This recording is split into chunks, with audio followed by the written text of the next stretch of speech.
Hello and welcome to another Bowers Tribe Facebook Friends interview. It's been a couple of days since I did one. It's currently June 8th, 2018. This is interview number 30, so I'm getting pretty up there. This amazing individual right here was brought into my life through the universe about almost a year ago. Yeah. But when we were connected, it felt like we've known each other seriously for like decades, if not Lifetimes. other things. Yeah. And so there was like an inner knowing connection when we like connected and we started doing processes together with breathing, and I was just super inspired and just grateful that the universe brought him in.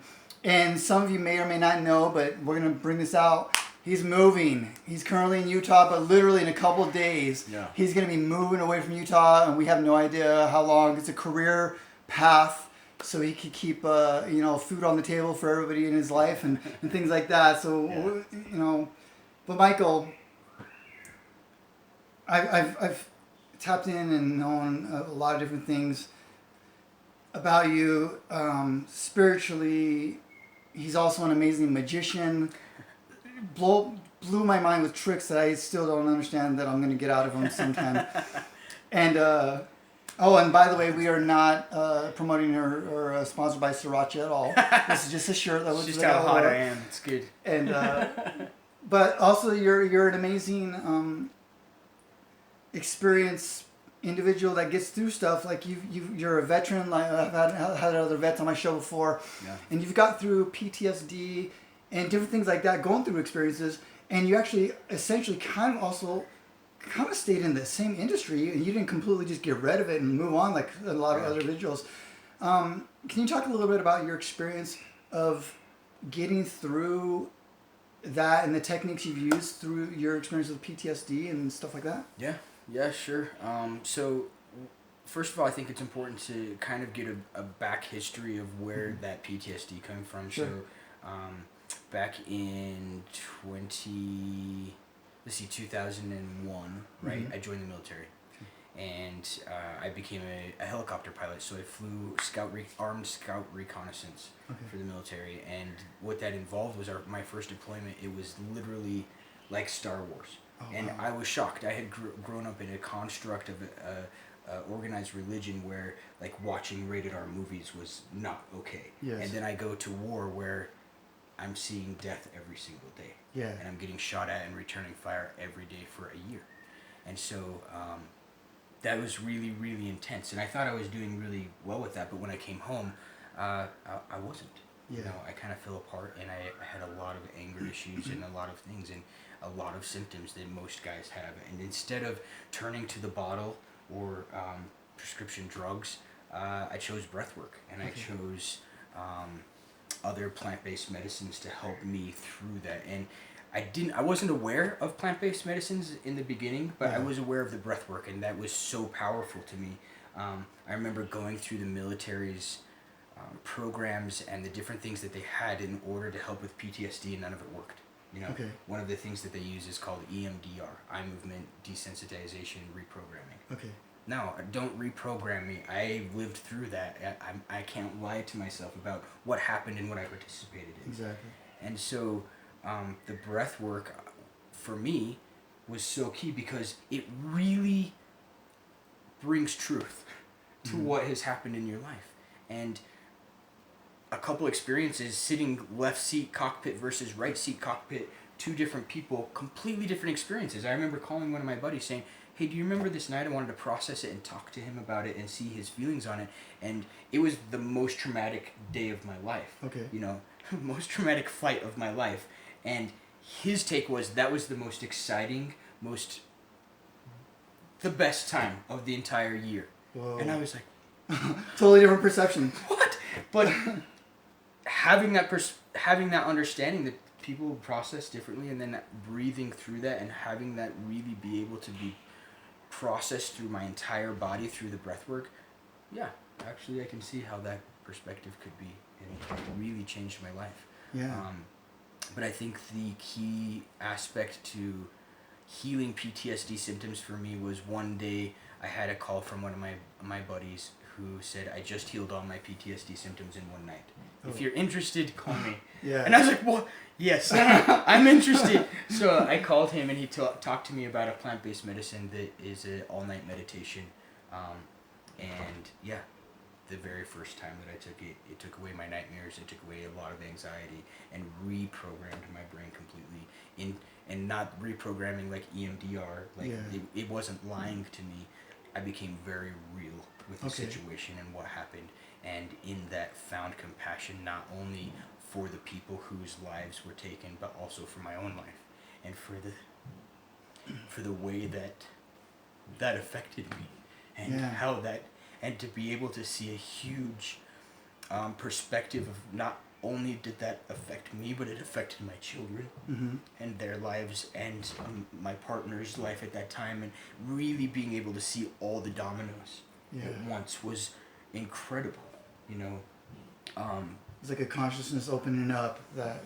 Yeah, and having an understanding, like I read a long time ago, and it's always stayed with me, that we perceive the flower, therefore we know we're not the flower, Yeah. right? Have you heard that? I think And so having a perspective of, wait, I'm perceiving these things, these feelings, these thoughts, these emotions, I am not them, Yes. gave me that ability to separate and to really have an understanding that who I am versus my experience, Oh, so and to cool. become an observer of that, which changed my life.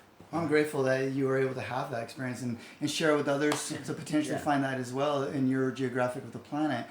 Now, talking about perception and things like that, you actually just mentioned a little bit about a different perspective on tattoo work. Now, this guy's covered. He's got some some awesome stuff, and I have a lot of friends from past scenes and different things, circles that have a lot of artwork as well. But you actually metaphorically spoke a little bit about the perception of how that artwork actually creates consciousness, essentially like water. Can you talk a little bit about that? Yeah, so one time I was just kind of pondering the difference. So I have a lot of sacred geometry. I don't know if you can see the pieces, but I have a lot of sacred geometry, and I've always been drawn to that. Okay. And as I was pondering, okay, well, why am I drawn to sacred geometry onto my body? Because in the construct that I grew up in, like our body is a temple, right? Yes. And I believe that. I believe that our body is a temple, but I also have never been in a temple with blank walls. Yeah. Right? They're decorated, and it's for a reason.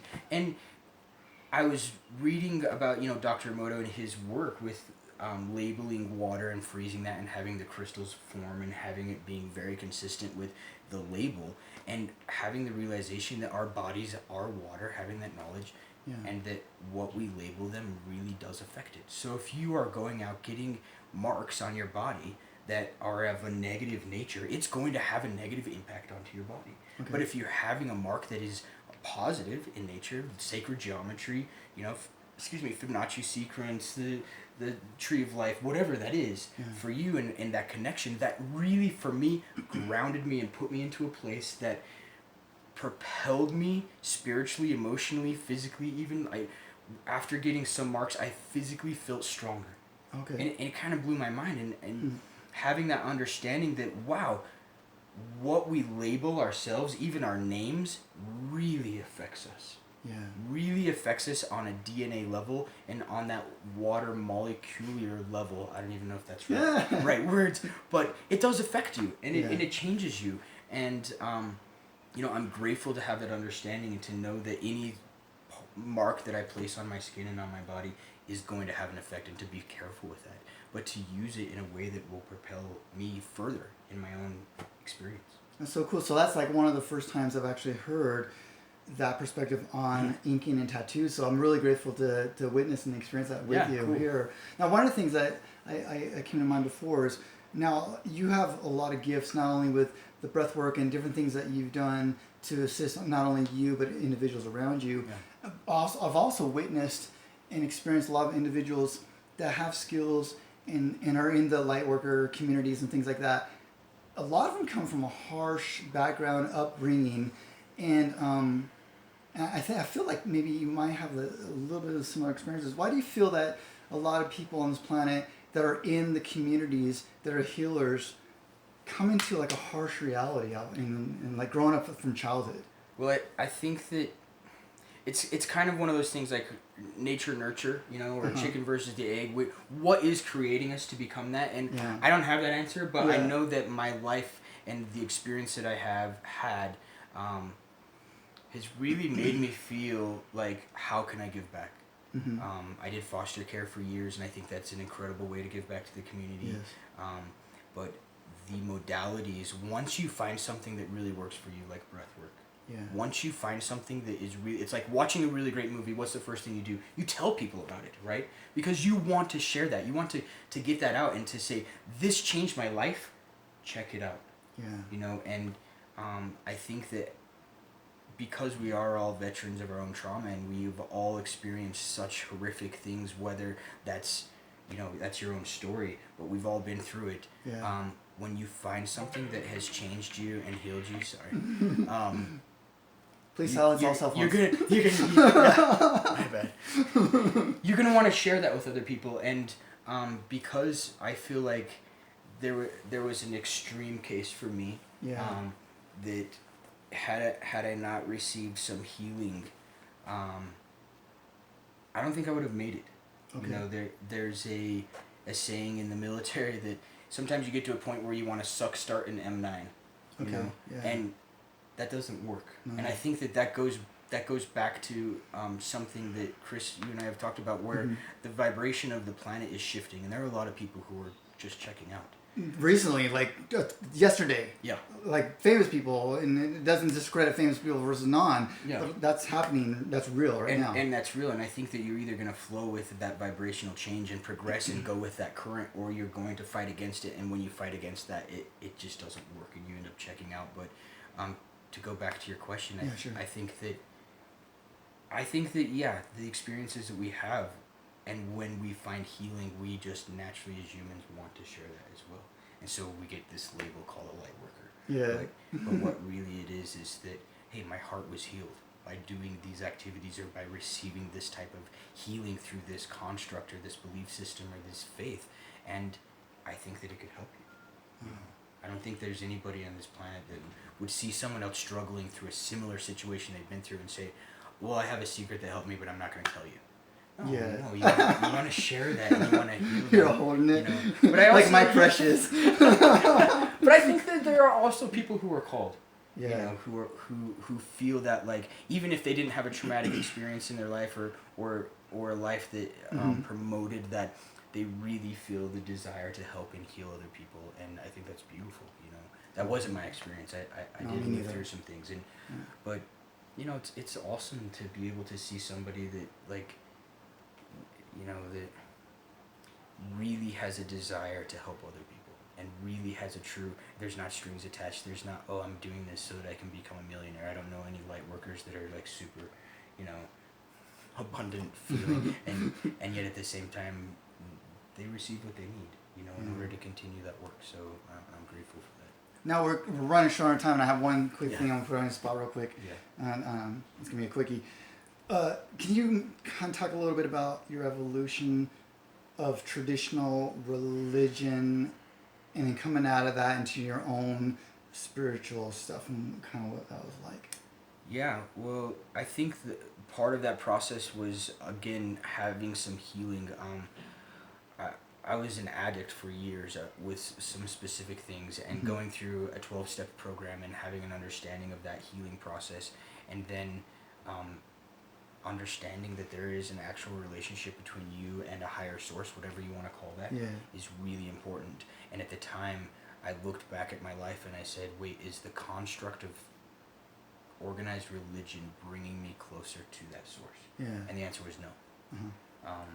And that's not the answer for everybody. I think that organized religion can be kind of like a train or a ladder, but if that is your final destination, you should probably look at why.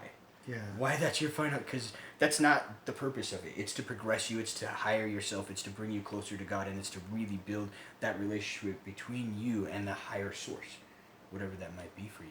And when I looked at that, like, all of my constructs started to fall apart. Yeah. And they just wouldn't hold water anymore. And what I realized was that my relationship with my maker was far more important than checking a box.